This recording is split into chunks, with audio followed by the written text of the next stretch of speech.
Est-ce que pour toi, au Luxembourg, c'est un endroit où on peut dire qu'il y a beaucoup de projets, où ça bouge en termes de rôle, un acteur peut espérer décrocher des rôles ici? Des projets, il y en a, oui. Ça s'est beaucoup développé, donc il y a de plus en plus. Et après, c'est le TTC, je l'ai dit tout à l'heure. Tu sais ce que c'est le TTC? Non. C'est les 3 éléments très importants pour un comédien. Moi, en tant que directeur de casting, je le sais, et dans la casquette de comédien, je le sais aussi. C'est le temps, c'est le talent et c'est la chance. Ouais. Voilà. C'est les 3. Il faut qu'ils soient réunis pour que tout se passe assez bien. Mais pour revenir à ta question, voilà, il y a des possibilités de trouver des choses au Luxembourg et ça bouge beaucoup, même si c'est un petit pays. Pour un rôle, vraiment pour les rôles, donc pas silhouette, pas figurant, c'est quoi les principaux critères qui sont demandés par les réals avec qui tu bosses? Alors, je pense qu'avant tout, de nos jours, le plus important, c'est d'avoir une démo. Je ne vais pas dire qu'on s'en fout du CV, mais je pense que la plupart n'ont pas le temps de regarder un CV, même s'il est... Après, c'est bien, hein. Je ne vais pas dire n'aie pas de CV, on s'en fout du CV. C'est pas ça. C'est pas ce qui est le plus regardé, quoi. Voilà, on veut savoir ce que tu fais maintenant, est-ce que tu es toujours actif, etc. Donc c'est pour ça, l'importance, c'est d'abord d'avoir une bonne démo. Et je sais que, et d'ailleurs je regarde tes vidéos, on galère de se constituer une bonne démo. On n'a pas fait assez de projets, on galère pour récupérer les images, moi j'ai connu ça aussi. Après, la bonne démo, est-ce qu'elle est trop longue, elle est trop courte, qu'est-ce que tu mets au début, qu'est-ce que tu mets à la fin, etc. Voilà. Il faut regarder les autres vidéos de Daniel, voilà, parce qu'il en parle, il en parle beaucoup. J'ai eu une discussion un jour avec une comédienne de Paris d'ailleurs, qui disait, un comédien quand il finit sa formation, il devient son entreprise. Et pour faire tourner ton entreprise, il faut investir dans ton entreprise. Et donc, il faut avoir de bonnes photos, un CV, et après avoir une caméra pour ses castings, 2-3 lights, ça coûte pas très cher, tu le dis dans tes vidéos, et après, essayer d'être le max visible partout. Casting Luxe, ADK Casting en Belgique, il y a des plateformes en France, il y en a plein, voilà, il y en a en Allemagne, il y a Cast Upload, je pense que tu dois en connaître, et je pense que tu as déjà peut-être aussi énuméré tout ça dans tes vidéos. Mais voilà, mais ça c'est le plus important, donc tu deviens ton entreprise, il faut investir un peu. Mais comme je disais, le plus important c'est d'avoir une bonne démo. Si tu n'en as pas, alors essaye de faire un maximum de films étudiants ou indépendants. Donc des fois, des annonces, tu en trouves partout. Et même s'il y a écrit c'est bénévole, mais ça va te donner des images. C'est là que tu vas commencer et je pense que c'est comme ça que tu as commencé aussi. Ouais, bien sûr. Voilà. Et petit à petit, tu auras une démo et on va se dire, il joue, il y a différents personnages. Ce serait quoi ton conseil plutôt pour les expats, donc pour les Français, les Belges, qui auraient envie un jour de jouer un rôle au Luxembourg? Est-ce que tu auras un conseil particulier pour eux? Le conseil que je peux donner, c'est aux comédiens, élargis le max ta zone où tu pourrais travailler. Essaye de t'améliorer dans les langues, parce que c'est important les langues. La question après, c'était surtout pour ceux parce que c'est un truc qui me revient tout le temps, qui me disent, moi Daniel, je suis inscrit sur des sites, je suis dans les groupes Facebook, je vois que des annonces pour la figure et les silhouettes, je vois pas les rôles, on m'appelle pas pour les rôles. À eux, tu leur conseillerais quoi? De trouver un agent. Ouais.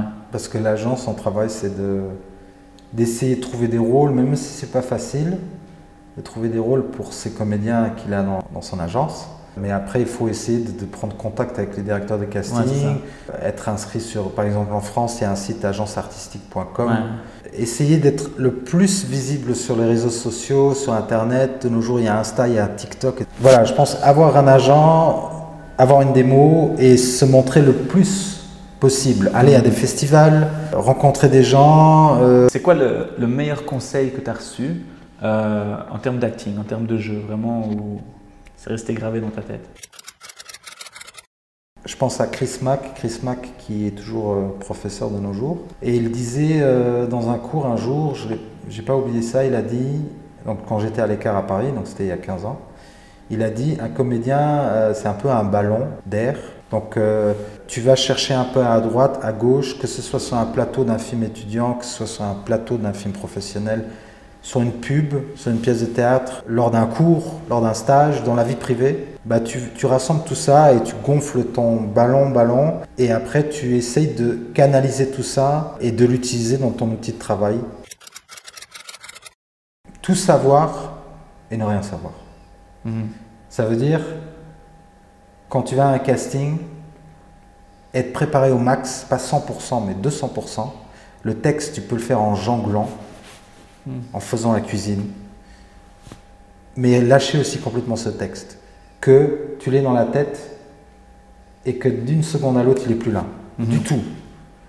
Tout ce que tu as... Et c'est ça qui va peut-être t'aider à te démarquer des autres parce que tu arrives avec... tu es libre. Et être à l'écoute, parce que quand tu es trop concentré sur ton texte, sur ce que tu dois faire, les consignes qu'on t'a données, que ce soit sur un plateau de cinéma ou de théâtre, bah, n'oublie pas, il y a ton partenaire, et ton partenaire, c'est ton sauveur. Il va te donner le texte, mais il va t'aider aussi. Et il faut que tu lui donnes la même chose. Il y avait des exercices qu'on faisait où on avait une balle, et moi je te jette la balle, et toi tu me rejettes la balle. Et c'est ça, on fait du tennis. Mais pas pour qu'il y en ait un qui gagne, pour que le match soit indéfini, jusqu'à ce qu'il y ait coupé, ou que le rideau tombe et que la pièce de théâtre est finie. Toi, tu aimes bien les transformations, j'ai vu ta bande démo, on voit vraiment des personnages qui apparaissent à chaque fois. C'est quoi, toi, ton processus pour construire un personnage? Donc, vraiment physiquement, parce qu'à chaque fois, moi, je vois vraiment une transformation chez toi. Il faut l'aimer, le personnage. Il faut arriver à le trouver en l'aimant de plus en plus. Ce que je veux dire par ça, c'est savoir tout sur ce personnage. Comme je disais tout à l'heure, le ballon, gonfler ce ballon du personnage à max et après de faire sortir l'air petit à petit à ton niveau quand tu as besoin. Et après, comme je suis très fan de méthode acting, j'y vais physiquement aussi. Voilà. Ce serait quoi ton conseil si là, il y avait le Nilton de 20 ans, qui a 20 ans, qui arrive, qui te dit « moi je veux me lancer dans une carrière d'acteur, etc. » Toi, ben, tu as toute l'expérience que tu as aujourd'hui, tu as 15 ans de métier, tu as vu ce que tu as vu, etc. Tu lui dis quoi? Qu'est-ce que tu lui dis pour démarrer sa carrière? Il faut se battre aussi. Voilà, je me suis beaucoup battu. Voilà, des fois on ne voulait pas et j'essayais quand même de montrer ce que je sais faire. Donc au Nilton de 20 ans, peut-être que je lui aurais donné le conseil de ne pas jouer quand il joue. Voilà. Parce que je pense qu'à mes débuts…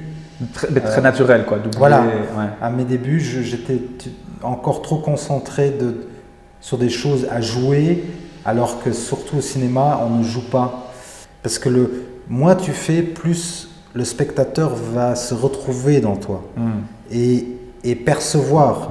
Par exemple, tu joues une scène, on toque à ta porte, c'est la police, et on te dit ton partenaire vient de décéder dans un accident de voiture. De Niro, par exemple, je pense, après ça dépend du personnage, ça dépend de comment le réalisateur le veut, mais il dit tu ne fais rien.